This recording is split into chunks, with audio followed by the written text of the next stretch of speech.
Welcome to my channel, The World Coin. Hello and welcome, coin lovers. This channel is dedicated to the fascinating world of coins from every corner of the globe.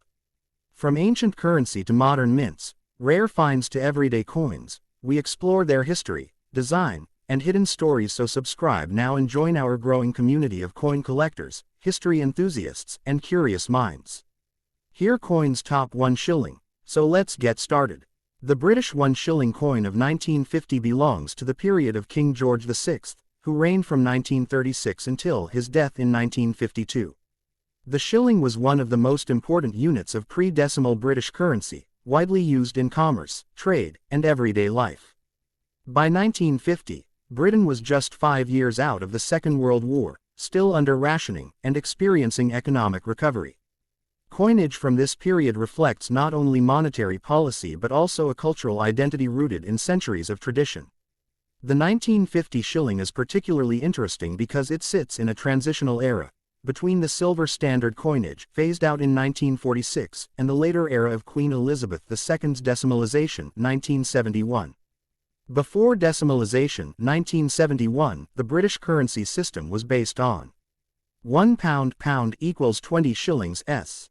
1 shilling equals 12 pence d. Thus, £1 equaled 240 pence.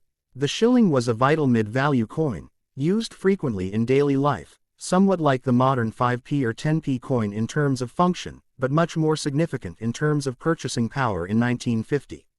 For example, in 1950, 1 shilling could buy a loaf of bread, a pint of milk, a bus fare across town, a few newspapers. George VI (1895–1952) became king after the abdication of his brother, Edward VIII, in 1936. His reign oversaw World War II, Britain's post-war rebuilding, and the beginning of the decline of the British Empire. By 1950, the British Empire was shrinking, with India already independent, 1947, and other colonies moving toward self-rule. Domestically, rationing was still in effect, with food, clothes, and even some industrial materials carefully regulated. In this climate, coins like the shilling served as daily reminders of the monarchy and national unity. By 1950, shillings were no longer made of silver. Until 1946, shillings contained 50% silver. From 1947 onwards, they were struck in cupronickel, 75% copper, 25% nickel. Weight: 5.65 grams. Diameter: 23.6 millimeters. Edge: milled reeded. Shape: round. Minting: Royal Mint, London. The shift from silver to cupronickel reflected Britain's economic difficulties. Silver was too expensive in the post-war years. The 1951 shilling coin has two distinct designs, depending on whether it was minted for England or Scotland. This dual design reflected the United Kingdom's different national traditions. Portrait of King George VI. Inscription around. Meaning: George VI, by the grace of God, King of all the Britons, defender of the faith. Designer: Thomas Humphrey Paget, THP. There were two main reverse types. Design: a crowned lion standing on top of a crown. Inscription: FID DEF 1 shilling 1950. Symbol of England's authority. Design: a crowned lion rampant within a double treasure, standing on a crown. Inscription: FID DEF 1 shilling 1950. Symbol of Scotland's national identity. This dual coin system acknowledged the Union but respected national symbols. The lion represents courage, strength, and monarchy. The crown, symbol of royal sovereignty. Latin motto: FID DEF Fide Defensor equals defender of the faith.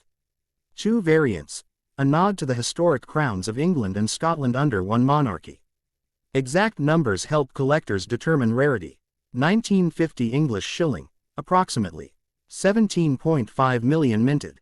1950 Scottish shilling, approximately 20 million minted. This makes both relatively common in circulation at the time, though high-grade specimens are scarcer today. The shilling was a workhorse coin, passed through countless hands daily. It was used in paying for food and drink, travel and postage, wages often given partly in shillings, savings in jars and banks. By the 1950s, Coins were durable and circulated for decades, meaning many 1950 shillings remained in use until decimalisation in 1971. Today, the 1951 shilling coin has modest but notable collector interest. Fine F 50 pence £1. Very fine VF £2 £4. Extremely fine EF £5 £8. Uncirculated UNC £10 -£15 plus.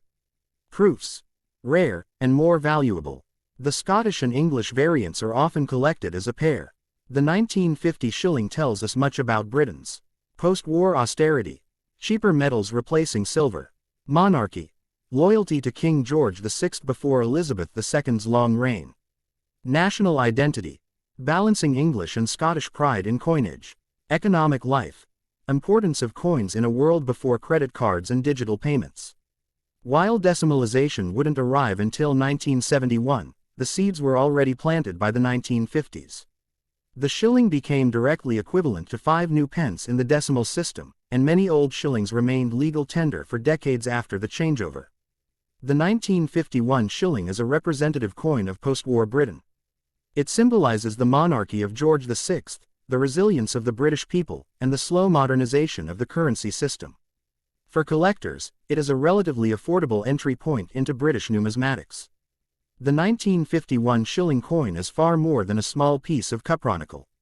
It is a window into the economic, political, and cultural life of post-war Britain. Its two variants, English and Scottish, reflect the Union's delicate balance, while its composition marks the end of the silver tradition.